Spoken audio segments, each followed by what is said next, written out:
How to change your Bitmoji gender on Snapchat. So for this, make sure that your Snapchat is up to date. For that, you can open your Play Store and check for an update.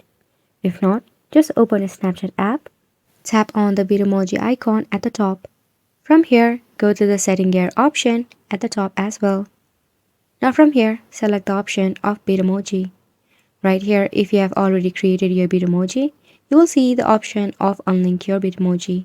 Just tap on create my avatar and select your gender. You can also center your face and give your face to your Bitmoji. If not, tap on skip. Now further, as we all know, you can go ahead and customize your own Bitmoji. For this, you can go ahead and select the skin tone, eyes, eyelashes, makeup, clothes and more. So yes, you can go ahead and have fun by creating your very own avatar. For an example, I'm creating mine so that I can show you the process. Now I have fast forward this process as well. So as I told earlier, you will find the option of unlink my Bitmoji. You simply have to tap on it.